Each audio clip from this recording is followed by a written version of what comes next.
तो बच्चों basic concept revision problem solving का हम सिलसिला जारी रखते हुए आगे बढ़ते हैं। देखो, इसको न्यूमेरिकल नज़र से मत देखो, इसको एक कॉन्सेप्चुअल वे से देखो।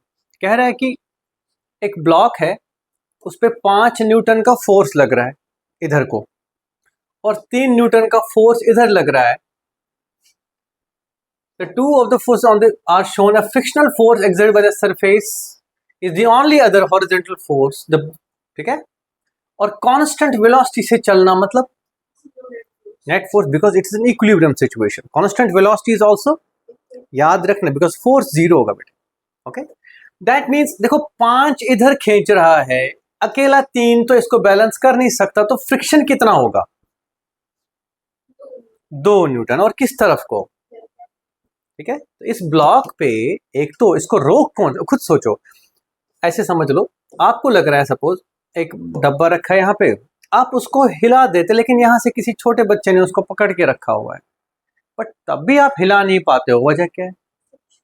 बिकॉज आपको इस बच्चे के खिलाफ भी और इस फ्रिक्शन के खिलाफ, तो यहां से समझ आती है आपको फ्रिक्शन की डायरेक्शन निकालना।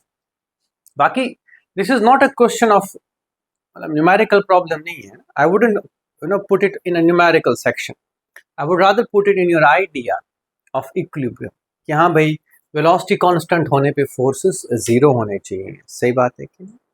और तो और बाकी अगर ये 5 है तो इन दोनों का भी मिला के इधर को 5 ही होना चाहिए। ठीक है, एक स्टेप कम करना।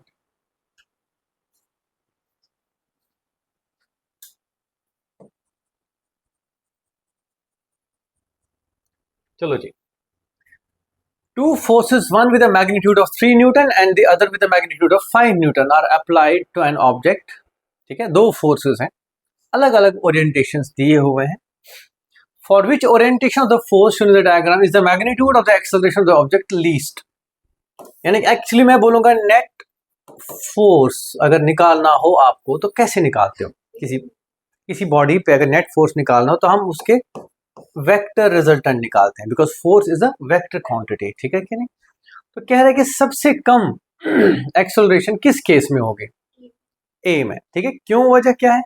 सर बेटे देखो, खुद सोचो, ये सबसे फेवरेबल कंडीशन है, राइट?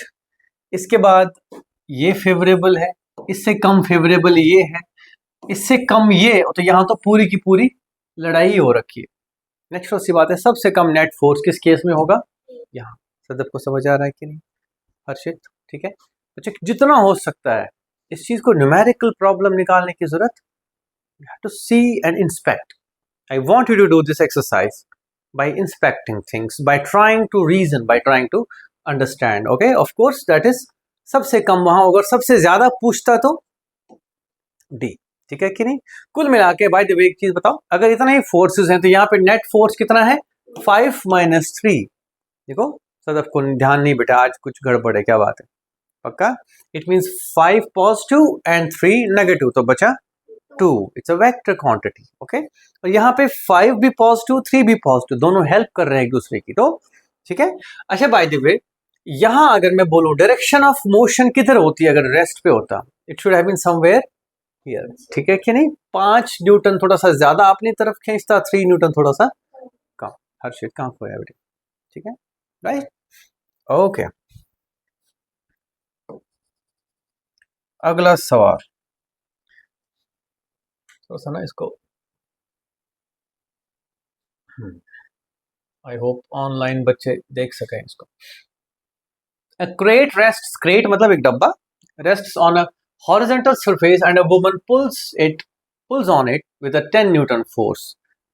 ऐसे या ऐसे या ऐसे, rank the situations below according to the magnitude of normal force exerted by the surface on the crate, least to greatest.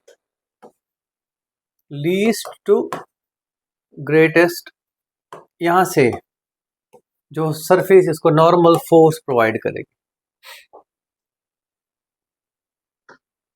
शाबाश शाबाश। 1 2 3, सबसे ज्यादा 1 में होगा, least to greatest. Normal force, normal force कैसे पता करेंगे? एक बहुत सिंपल सा तरीका है। ओके, बहुत सही से याद आएगा। बड़ा सा एक स्टील का ब्लॉक लो, उसके नीचे अपना हाथ रखो, ओके फाइन, और फिर अगले बंदे से पूछो यार मुझे मेरा हाथ बचा ले, दर्द हो रही है हाथ में। कौन से केस में हाथ बचेगा? हाँ, तो नॉर्मल फोर्स तभी कम होगा, समझो इस बात, समझो ना। देखो ये इस पे दब रहा था, इसने क्या किया, ऊपर से लिफ्ट, बचा लिया ना, नीचे कांटेक्ट कम कर दिया। देखो मैं चाहता हूं मैं इसको मैथमेटिकली ना करूं, पहले समझो इसको, ठीक है कि नहीं? रिकॉर्डिंग चली कि नहीं? तो पहले आप इसको समझो बेटे। ये इस एक्सिस में फोर्स तो लगा रहा है, लेकिन आपका कोई हेल्प है ना, ऐसे समझ लो हाथ फंस गया है। या आपको एक पेपर शीट किसी बड़े से डब्बे के नीचे आपको खींच के निकालना है, तो क्या कराते हो? या किसी दो बुक्स के बीच में पेपर शीट फंस गया है, अब ऊपर वाली बुक को क्या करोगे? What will help you? That's it, because वो फंसी रहेगी जब तक नॉर्मल फोर्स ज्यादा होगा। ये बात समझ लो, it is a feeling, fine. मैं अगर सपोज इसको मैं पुश नहीं कर सकता, लेट्स से यहाँ पे वॉल है, ओके मैं अगर इसको जोर से पुश करूं तो ज्यादा नॉर्मल फोर्स है, कम पुश करूं तो इसी तरीके से एम जी सबसे ज्यादा पुश इस वाले सरफेस को करेगा। यहां पे इसका एक कंपोनेंट इसको थोड़ा सा लिफ्ट सा करेगा, कंप्लीटली नहीं करे शायद, लेकिन थोड़ा सा लिफ्ट करेगा। यहां सबसे ज्यादा लिफ्ट मिलेगा और नॉर्मल फोर्स उसी हिसाब से कमजोर। Normal force is all because of the interaction of the surfaces. जितना वो जोर से दबेंगे एक दूसरे के साथ, उतना नॉर्मल फोर्स डेवलपमेंट ज्यादा होगा। Don't ask me, don't ask me, जब आप क्रिकेट बॉल को हिट करते हो तो आप जोर क्यों लगाते हो? You want to hit it with a large force. That's the key. You want to make the interaction more violent. That's the point. Clear है कि नहीं? आया ना? समझे कि नहीं? 1 2 3। तो सबसे कम मेरा बचा 3 में, फिर 2 में, बिकॉज यहाँ पे फुल 10 न्यूटन नहीं लग रहा है अपवर्ड्स, लेकिन कुछ पोर्शन उसका लग रहा है, ठीक है कि नहीं? और यहाँ पे कुछ भी नहीं सपोर्ट है, नॉर्मल फोर्स सबसे ज्यादा होगा 1। So 3 2 1 is the answer to this question. I hope you are liking this, fine. कल मैंने एक क्वेश्चन नंबर 1 था कि 2 था, वो इनर्शियल फ्रेम वाला, ठीक है? So 1 will discuss it again. It's a very good conceptual question which needed some more explanation, but I think once we are done with a few of problems then मैं बता दूंगा, ठीक है?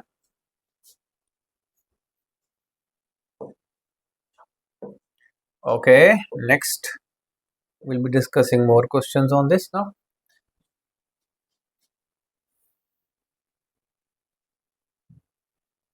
Online students can excuse me on this, अगर कर सकें तो। चलो,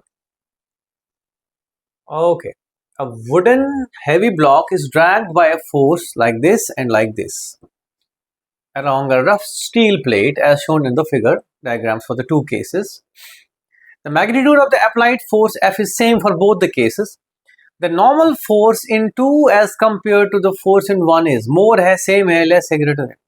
इसमें नॉर्मल फोर्स ज्यादा होगा या इसमें सेम होगा? Are you sure? देखो नॉर्मल फोर्स मैंने अभी बताया कैसे डेवलप होता है, सतत ध्यान दो बेटे। जब दो सरफेस एक दूसरे के साथ दबाई जाए तो खुद सोचो यहां और यहां क्या फर्क होगा इसके आपस के इंटरेक्शन। देखो मुझे मैथमेटिकल आंसर नहीं चाहिए। I want you guys to realize something, ठीक है? राइट, सोचो सोचो सोचो। अच्छा एक काम करते हैं, अगर मैं ये वाला ऐसे कर दूं और यहाँ पे एक डब्बा छोड़ दूं, क्या वो इसके साथ प्रेस होगा? दैट मीन्स नॉर्मल फोर्स होगा ही नहीं, तो सीधे टक नीचे गिर जाएगा। सही बात है कि नहीं? तो कहीं ना कहीं यहाँ नॉर्मल फोर्स कम से कम है, 0 है। फिर आप ऐसे करोगे, फिर यहाँ सबसे ज्यादा होगा। खैर मैं इसको ऐसे नहीं बताना चाहूंगा, मैं ऐसे समझाऊं। यहाँ पे ग्रेविटी इधर को लग रही है, उसका सिर्फ एक कंपोनेंट है। Full gravity, full mg is not pushing the block against the surface. Harshit समझ आई बात? ठीक है कि नहीं? आया ना? ऐसे क्यों चेहरा सा बना दिया जैसे मैंने कुछ ज्यादा बोल दिया, डांटा मैंने, कुछ समझ नहीं आया? अच्छा ठीक है, समझ आया बच्चों? अच्छे से समझ आया? देखो बात है कि पहले आप decide, you need to see things first. Mathematics is just the language you have to solve things later on, but पहले आप रियलाइज करो कि कहाँ पे क्या जनरेट चीज होती है, कौन सी चीज क्या करती है, समझो। ये वाला फुल फ्लेज्ड, अगर ध्यान से देखो, अगर नीचे सरफेस ना हो तो ये दबेगा सबसे ज्यादा, लेकिन ये सरफेस कम दब रही है बिकॉज mg नीचे को भी लग रहा है ना, उसका एक कंपोनेंट, जो कि अगर याद हो तुमको क्या बोला था मैंने, थीटा के हिसाब से ये mg cos थीटा, ठीक है। विल गेट इनटू प्रॉब्लम्स, तो मैं बताऊंगा, मैं बार बार, देखो ऑनलाइन कई बच्चे हो सकता है मेरे क्लास में ना हो यहाँ पे, तो मतलब ऐसे भी कोई देख रहा हो, तो मैं ये बात बताना चाह रहा हूँ कि these are not numerical problems. I don't treat them like numerical problems. They're conceptual. They are just to introduce basic things so that you become good at deciding what to proceed. फिर problems करेंगे, और आप खुद भी कर सकते हैं, बहुत सारी कर सकते हैं, ठीक है। सो सेम तो नहीं है, 2 में लेस होगा, राइट, हाँ, 2 will be less than 1. Equal forces act on isolated bodies A and B. The mass of B is 3 times that of A. The magnitude of acceleration. ये तो बहुत सिंपल क्वेश्चन है। देखो एक 3m है, अच्छा नहीं, तो ये है B और ये है A, इस पे फोर्स, इस पे भी फोर्स सेम लग रहा है। आइसोलेटेड बॉडीज में और कुछ भी नहीं है, तो जी एक्सेलरेशन 3 टाइम्स, मतलब इसमें A will be 3 times A B, that's it. कहाँ से आया ये सवाल, चलेगा। A car travels east at a constant velocity. The net force is 0. Constant velocity is 0. Uniform motion. The constant force of 8 Newton exerted for 4 seconds on a 16 kg. The change in the speed of the object will be. ये कैसे करेंगे, थोड़ा सा numerical question है, खैर मैं इसको numerically देखना भी नहीं चाहूंगा, ठीक है। हमें क्या चाहिए, देखो इनिशियली एट रेस्ट है और कांस्टेंट फोर्स है, constant force will result in constant acceleration, सही बात है कि नहीं। Acceleration means rate of change of velocity, ये मत भूलना, हमको पता है बेटे delta v by delta t is equal to a, तो इनिशियल वेलोसिटी तो 0 है, अगर आपको याद हो v is equal to u plus a t, u 0 है तो v लिख सकते हैं is equal to a whatever is a into t। हमेशा क्वेश्चन को डायरेक्टली अप्रोच करो, सबसे पहले आप वेरिएबल्स में अपना काम लिखो कि चाहिए क्या। अब क्योंकि मुझे a चाहिए, यहाँ से a मुझे डायरेक्टली नहीं दिया है, टाइम दे रखा है, बस खत्म। a is equal to f by m which is 8 by 16 into t is 4, 4 8 32, so 2 meter पर सेकंड होगी इसकी फाइनल वेलोसिटी, ठीक है कि नहीं। कोई सवाल तो नहीं लग रहा है इसमें, फिर से बताऊं, v is equal to u plus a t, ये समझ आया कि नहीं आया। ये कह रहा है कि फाइनल वेलोसिटी कितनी होगी अगर ये फोर्स लग रहा है, इतने टाइम के लिए लग रहा है, इतने मास पे लग रहा है, जो कि रेस्ट पर है, कुछ भी नहीं, क्या दिक्कत, ओके, ठीक है। अगर मैं पूछूं what is the change in momentum of this object, तो कितना है,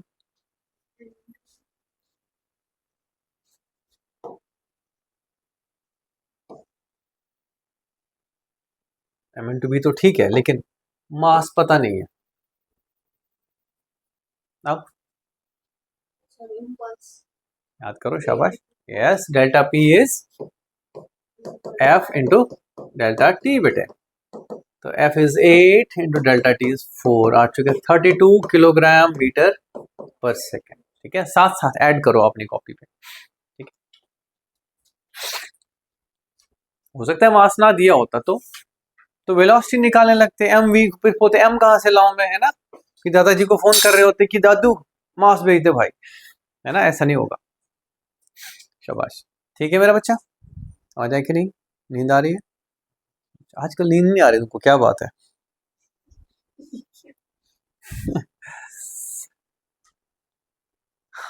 मेरा बच्चा ये है,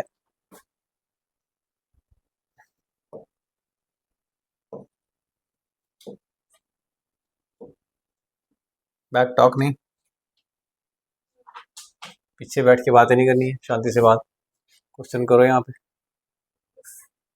क्वेश्चन, और क्या, क्वेश्चन करो। लो बेटा, है चल भाई,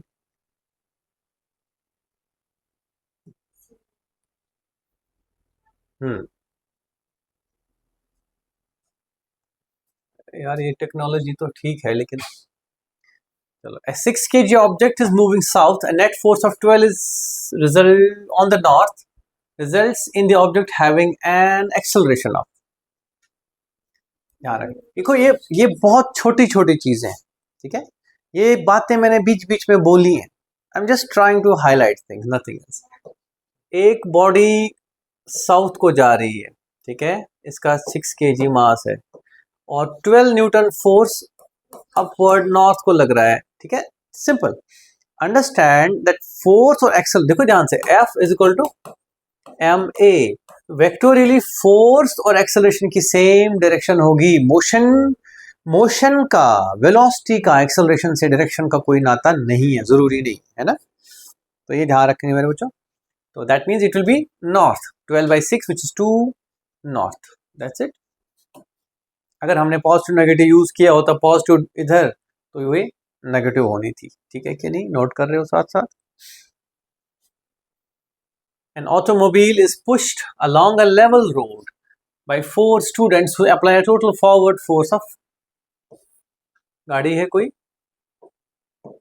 अटकी है, नेट 500 न्यूटन लगा रहे हैं। The acceleration the automobile is, साथ ही साथ क्या बोल रहे हैं, 9000 न्यूटन। क्या मतलब है, क्या है ये दिया हुआ, वेट दिया है इसका, और कहा हम वर्क कर रहे हैं, अर्थ पे, तो मास कितना होगा ठीक है, वेट होता है mg, वेट अगर 9000 है तो g 10 होगा बेटे, तो m इज 900। जैसे मैं कहूंगा सपोज में 690 न्यूटन है मेरा वजन, सही बात है, यानी कि 69 kg है मेरा मास, दैट्स द पॉइंट, ठीक है क्या। आजकल मैं बड़ा बोल रहा होता हूँ, मेरा 69 kg है, 78 kg है, 75 kg है ना, ठीक है। तुम्हारा कितना वजन है,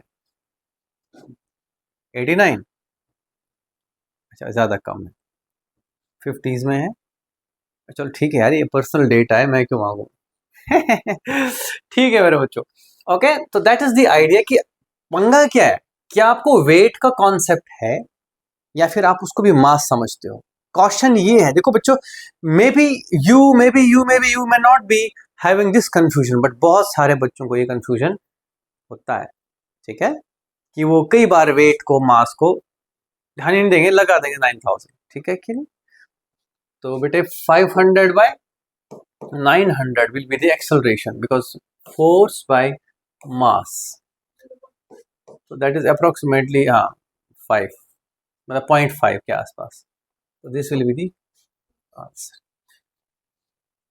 अगला सवाल, an object rests on a frictionless surface, how force is F is applied, this force produces an acceleration, जल्दी बताओ।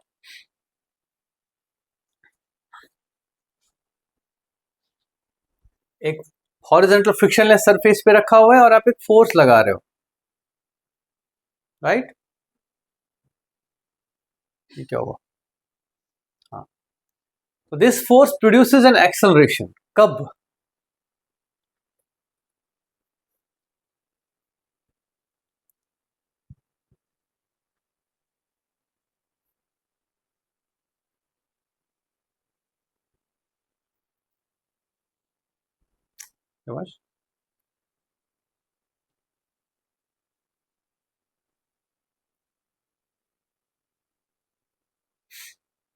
कुछ तो बताओ यार, बहुत सिंपल सवाल है।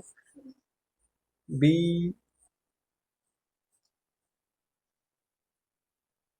पहले बता, फ्रिक्शनलेस सरफेस पे एक ऑब्जेक्ट है, उस पर फोर्स कितना है, ए यार नहीं लगा अभी यार, अब तुम जब फोर्स एफ लगाओगे तो क्या होगा, एक्सेलरेशन लगेगा, ऑलवेज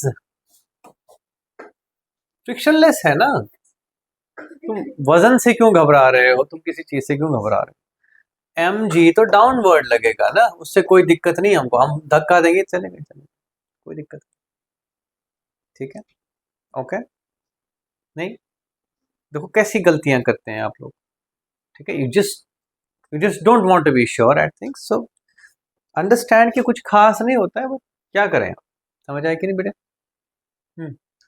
हर्षित, क्या बात है, you are not active in the class, सब ठीक है, अच्छा सदर, आज कुछ खास नहीं है, क्या बात है बेटा, कोई खास बात, कोई प्रॉब्लम तो नहीं है, पढ़ाई नहीं हो रही है।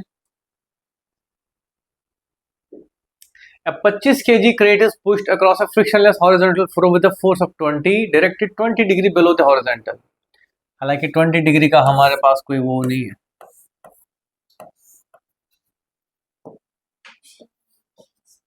मैंने जानबूझ के नहीं लिखी बेटे 20 डिग्री, कुछ नहीं है, कोई दिक्कत नहीं। ये 25 kg है। The acceleration of the crate is, पहले ये समझो कि 20 न्यूटन में से देखो एक पार्ट इसको फ्लोर पे और दबाएगा, नहीं वेट वेट सुनो सुनो सुनो, इसकी फ्री बॉडी डायग्राम अगर आप बनाओगे तो एक तो ये फोर्स है 20 न्यूटन एट 20 डिग्री, और दूसरा क्या है mg, और ऊपर की तरफ n। तो खुद समझो आप, mg भी नीचे धकेल रहा है इसको, और इसका एक कंपोनेंट, ध्यान इसको एक कंपोनेंट इधर और एक इसका 20 का साइन कंपोनेंट इसको, और तो नॉर्मल फोर्स mg से तो पहले ज्यादा होगा, लेकिन तब भी ये फ्लोर में तो नहीं धंस रहा है ना, फंस थोड़ी रहा है। दैट मीन्स वर्टिकल मोशन में there is equilibrium, vertical direction में क्या है, it is not going anywhere in the Y axis. ये बात समझ पा रहे हो कि नहीं? जब मैं फ्लोर पे चल रहा हूं, I am not getting into the floor, I am moving only in the horizontal direction, I am not moving in the vertical. मैं कितना भी प्रेस करूं vertically, I am not able to move into the floor. Is that clear? तो that means इसका सिर्फ कौन सा component, ये वाला कंपोनेंट एक्सेलरेशन करेगा। खत्म बात, कोई दिक्कत नहीं। मैं कहूंगा 20 cos 20 लगेगा इस पे फोर्स, उधर को डिवाइडेड बाय 25, ठीक है कि नहीं? तो खैर we can find that cos 20 should be around cos 30, उससे थोड़ा सा ज्यादा तो होगा ना। हाँ याद करो याद करो, cos गिरता है तो 0 पे तो मैक्सिमम होता है, 1 पे 20 पे जो होगा, और 30 पे अगर √3/2, √3/2 होगा बेटे 0.85, तो ये 0.9 कह लो आप, 0.85 से ये थोड़ा सा cos 30 0.85 होता है, 1.737/2 विच इज 0.85। हाँ ठीक है, उससे थोड़ा सा cos 20 ज्यादा होगा, let's take it 0.9 for example.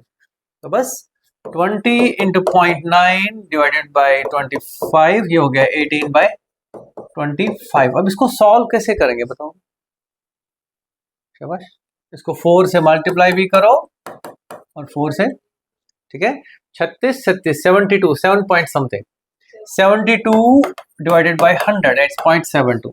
लो जी बच्चों, ओके। तो कैलकुलेशंस में भी कुछ कुछ सीखने को हो सकता है, तो वो भी पिक करो साथ साथ।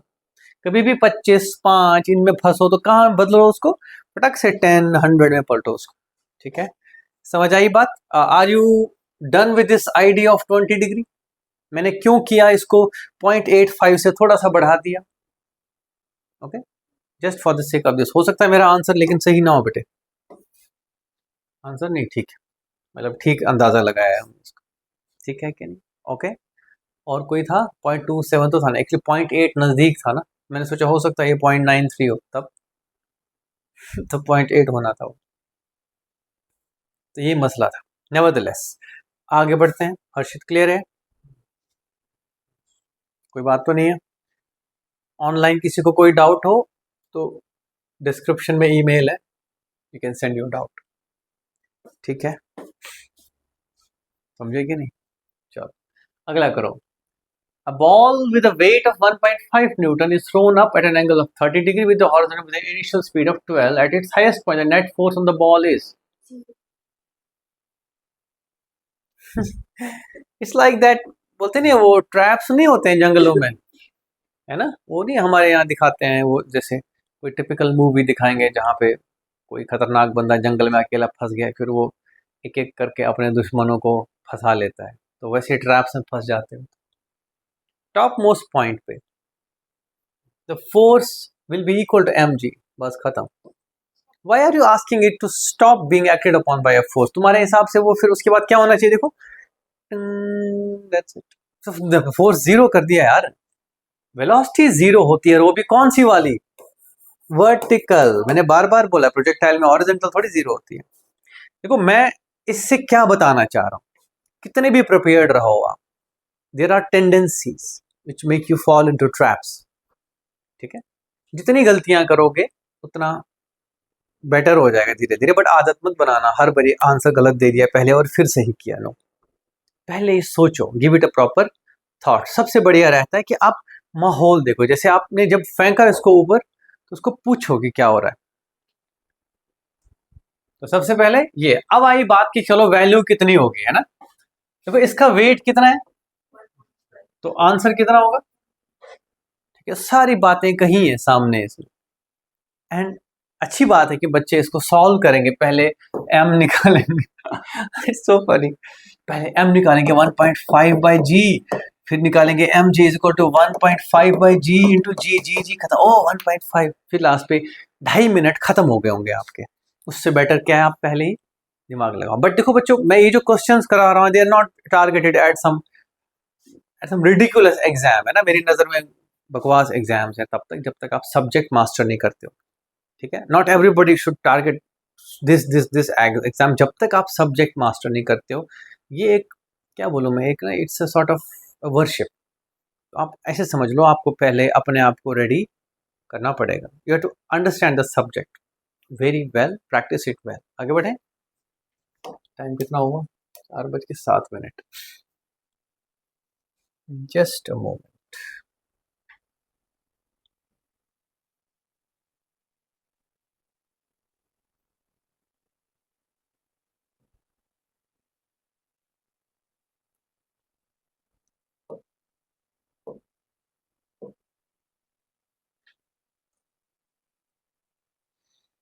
Okay,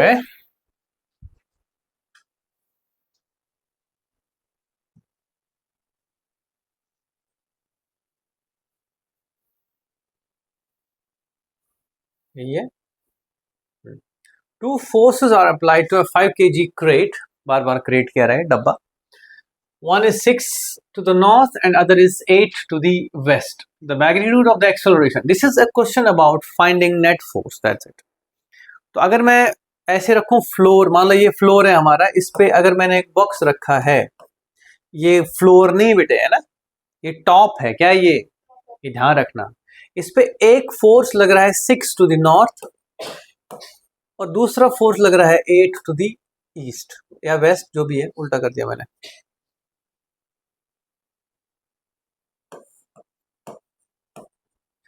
of course M G किधर को होगा, अंदर को। नॉर्मल फोर्स कहां को होगा, बाहर को। That's how I want you to understand it, ठीक है। इट्स लाइक दिस, एक टेबल पे एक ब्लॉक रखा है ऐसे, उस पे एक फोर्स इधर को लग रहा है, एक इधर को लग रहा है। उसका वजन कहाँ ले जा रहा होगा उसको, और नॉर्मल फोर्स कैसा लग रहा होगा। Don't forget the 3D nature of it. Clear है क्या, नहीं समझ आया अच्छे से, नहीं आया समझ, अच्छा। तो इसकी एक्सेलरेशन कितनी होगी, इस इनका रिजल्टेंट निकालेंगे हम। ये 90 डिग्री पे है because north and west are at 90 degree. तो 6 स्क्वायर प्लस 8 स्क्वायर इज 10 का root 100/10, 10 newton divided by 5, so that is 2 meter पर सेकेंड। ये होगी नॉर्थ वेस्ट। कहाँ को होगी ये बात ध्यान रखना है ना। इसका रिजल्टेंट इधर होगा, नॉर्थ वेस्ट। हैप्पी, आगे बढ़े कि नहीं, वेरी गुड। चलो जी, अगला सवाल करते हैं। 400 Newton steel ball is suspended by a thin rope, light rope from the ceiling. The tension in the rope is, शाबाश, very good, है ना। A lot of people would be trying to answer it numerically, but आपको समझना है कि steel ball न गिरने का रीजन क्या है। स्ट्रिंग है ऊपर, स्ट्रिंग छोड़ेगी नहीं। तो अगर ये 400 इसका वजन है तो इसको स्टील इतने से, तभी तो बैलेंस हो रखा है, तभी तो फर्स्ट लॉ वैलिड हो रहा है यहाँ पे, right. Zero force, no acceleration, fine, no change in state. A heavy steel ball is suspended by the cord from a block of wood. The entire system is dropped through the air. The neglecting, ठीक है जी, एक block of would है और इससे steel ball लटकी है और इनको छोड़ दिया हमने। The tension in the cord is, जो तार है बीच में उसमें टेंशन कितना होगा, मतलब रस्सी, जीरो क्यों होगा, क्या हुआ, आंसर दे के बस भाग गए हैं, टुकड़ुक टुकड़ुक हैं।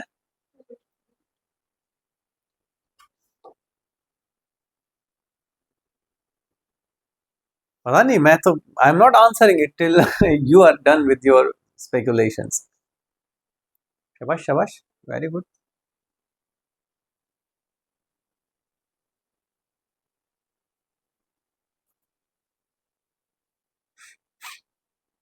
पहले तो ये समझो, अगर ये दोनों गिर रहे हैं तो एक्सेलरेशन क्या होगी, दोनों का वजन लग रहा होगा, ठीक है। Is there a need for this string, string में टेंशन तभी होगा जब ये ज्यादा एक्सेलरेशन से और ये कम एक्सेलरेशन से, जब डिफरेंस हो। सोचो ना, स्ट्रिंग को एक्टिवेट होना है, देखो this is a state, this is a situation जहां मैं एक्सप्लेन करना चाहूंगा स्ट्रिंग वर्क कैसे करती है, ठीक है। स्ट्रिंग के अंदर बच्चों एटम्स या मॉलिक्यूल्स होते हैं, एटम्स कह लो, they are connected like springs, right, ये बॉन्ड्स हैं। जब हम इसको खींचेंगे तभी इसकी लेंथ बढ़ेगी, तभी टेंशन जनरेट होगी। अगर स्प्रिंग की लेंथ नहीं बढ़ती है तो वो फोर्स एक्सर्ट, समझ रहे हो कि नहीं, ये मैं फिजिक्स के थ्रू नहीं कहता, आप एक्सपीरियंस से देखो, आपके हाथ में स्प्रिंग पड़ी हुई है, क्या दिक्कत है, हाँ जब आप उसको प्रेस करोगे या खींचोगे तभी वो जोर लगाएगी वापस, क्लियर है कि नहीं आई बात समझ।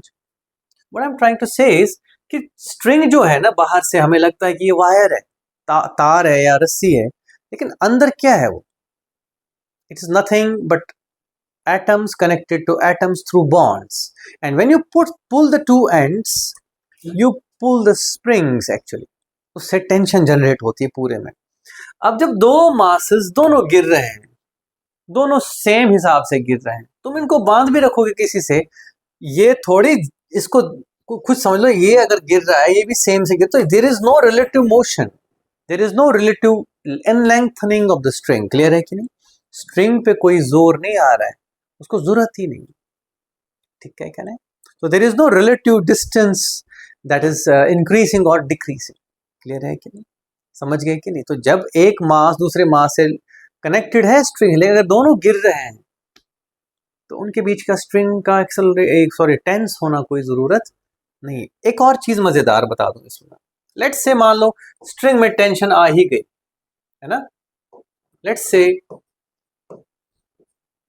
स्ट्रिंग में टेंशन टी है, उस हिसाब से क्या होना चाहिए, देखो देखो, इसकी नीचे जाने वाली अगर मोशन देखें, एक तो एम जी और यहां को क्या लगेगा टी, और इस पे एक तो एम जी और एक और टी, तो ये तो मोर देन जी से भागना चाहिए और ये स्लो होना चाहिए एक तरह से, इसकी एक्सेलरेशन ज्यादा होनी चाहिए, यानी कि acceleration should have been greater than G, इसकी एक्सेलरेशन, बिकॉज इसको कोई रोक रहा है, इसको कोई प्रमोट कर रहा है, बट ऐसा होता नहीं है, क्यों होगा ऐसे, there is no need for such a situation, क्यों, बिकॉज स्ट्रिंग हमारे लिए क्या है,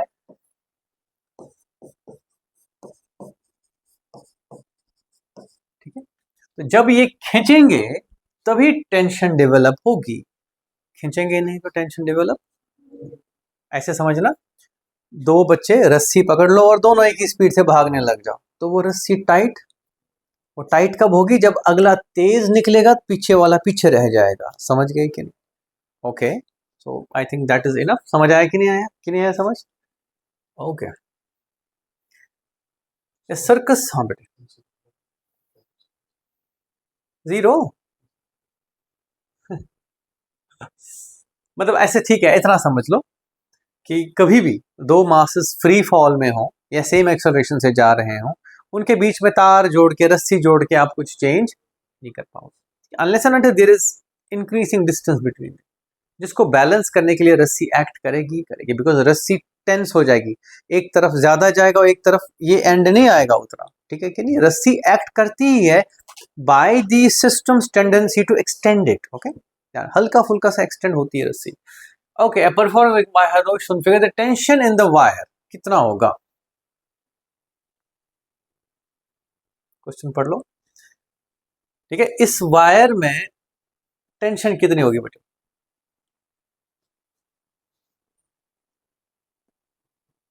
is approximately W, is approximately W by 2, is much less than W, is much more than W, depends on whether he stands on foot, 1 foot or 2 feet, see मतलब much less than, maybe, पता नहीं। This is a question of equilibrium. क्या है ये? Question of, I wanted these things to come up, so that's why I have not. अब ये है W कुछ वेट इसका। अगर मैं टेंशन देखूं, खुद सोचो बेटे, आपको ये ऐसे और यहां से, लेट्स से, ध्यान से देखो, let's say this is theta, this is also theta. तो T cos theta, T cos theta, 2t cos theta upward से और w डाउनवर्ड्स। क्लियर है कि नहीं? यस और नो? सही बात है कि नहीं? तो बेटे t is equal to w by 2 cos theta. ध्यान से देखो, ये एंगल काफी बड़ा है, this is almost equal to let's say 80 to 90 degree. 90 पे तो जीरो हो जाता है, जीरो ना करो, जीरो से थोड़ा सा बड़ा। समझ रहे हो मेरी बात की नहीं? 90 पे क्या होता है कॉस थीटा? जीरो। मैं कह रहा हूं ये एंगल काफी बड़ा है, ये वाला भी बड़ा है काफी, it's 80 to 90 degree. That means cos theta बहुत छोटा होगा, 0.1 के आसपास होगा। नहीं, तो t is equal to w by एक तरह से 0.2 बेटे, दैट इज 5 टाइम्स। ये मैंने अप्रोक्सीमेट कहा, that means t is much more than w। Okay, एक काम करो, एक दो बच्चे एक रस्सी धागा जैसे पकड़ो, उसके बीच में ना एक ताला लटका दो, उस ताले को स्ट्रेट करके दिखाओ जरा, स्ट्रेट करके दिखाओ रस्सी को। कभी नहीं होगी, होगी नहीं कभी। खींचते रहो जब तक रस्सी टूटेगी, लेकिन वो आपको बहुत फोर्स से खींचना पड़ेगा, इतना सा वजन, कभी सीधा नहीं होगा वो। मैं ये कह रहा हूं, जरा इसको खींच के दिखाओ जरा, और इसको स्ट्रेट करके दिखाओ। स्ट्रेट मीन्स ये एंगल कितना हुआ? cos 90 zero. आपको इन्फिनिट टेंशन लगानी पड़ेगी तब तक, समझे कि नहीं? ठीक है, ये आप कब कर पाओगे ये चीज? एक काम करना, घर पे एक तरफ मतलब दरवाजे के हैंडल में रस्सी या कोई रोप लगा देना, और दूसरी तरफ खींचना उसको, बीच में ताला लटकाना, और कोशिश करना कि उस ताले को स्ट्रेट रस्सी पे लेके आओ। इम्पॉसिबल है, आप ला ही नहीं सकते। You have to have a component of force up. ठीक है कि नहीं? अब ध्यान दो, इधर ध्यान दो, मैं ये कह रहा हूं कि इस टेंशन का, ध्यान से एवरीबॉडी लिसन, इस टेंशन का एक छोटा सा कंपोनेंट W के बराबर होना चाहिए। तो टेंशन कितनी होगी? समझ रहे हो मेरी बात की नहीं? मैं कह रहा हूं अगर ये W है, तो ये कितना होगा कि इसका एक छोटा सा कंपोनेंट इसके बराबर है, तो फिर 10 गुना W का होना चाहिए, तब जाके एक कंपोनेंट उसके बराबर को नजर आया है। ठीक है कि नहीं? Okay, so that's important here. I think we can conclude it now. हाँ ठीक है, तो कल और क्वेश्चंस करेंगे हम इस पे। I would want you guys कि आप मुझे एनसीईआरटी के पहले 5 क्वेश्चन थोड़ा सा अटेम्प्ट करने की कोशिश करो फिलहाल। एनसीईआरटी छोड़ो, आप मुझे अगर आप रिवाइज भी करके दोगे कल तक तो आई विल बी हैप्पी। ठीक है, थेरेटिकल रिवीजन, जैसे proof of that conservation of momentum of two particle system, और जो मैंने चीज़ें बताई हैं, बेसिक चीज़ देखो बच्चों, ये जो चैप्टर है इसको ऐसे रिवाइज करना है। There are lot of things which are secondary, right? जैसे ये चीज़ें ये फिर उससे डेवलप हुई है फंडामेंटल से। फंडामेंटल एक ही चीज़ है, इनर्शिया फर्स्ट लॉ, ठीक है, and then second law of motion, third law of motion, second law के साथ जुड़ा हुआ है momentum and concept of conservation of momentum of a single particle. हो गया खत्म, ठीक है। First law, second law momentum conservation of momentum of single particle, third law. फिर चौथा पॉइंट है बेटे conservation of a two particle system using the knowledge of third law. ठीक है कि नहीं? And the last one was friction, and then free body diagram, या free body पहले बता दी थी मैंने। टाइप्स ऑफ फोर्सेस क्या क्या हैं, that is again a secondary thing, that's not something which is about Newton's laws, वो हमें पता होना चाहिए, एज अ स्किल होना चाहिए। फ्री बॉडी डायग्राम एक स्किल है और कुछ भी नहीं है। ठीक है, हमें अभी जो पढ़ना है वो सर्कुलर मोशन में force, because circular motion is also an accelerated motion, तो वहां पे फोर्स लगेगा, उसको सेंट्रीपिटल फोर्स बोलते हैं, उसके बारे में पढ़ना हमने, but I have kept it for the later. Right now मैं चाहता हूं हम इस पे थोड़ा सा स्ट्रेंथन करें। ठीक है, तो मुझे यहां तक का रिवीजन साथ साथ रखो, और एनसीईआरटी के 5 क्वेश्चंस एक्सरसाइज में से 5 क्वेश्चंस ट्राई कर लेना पहले। ठीक है, दैट्स ऑल, थैंक यू।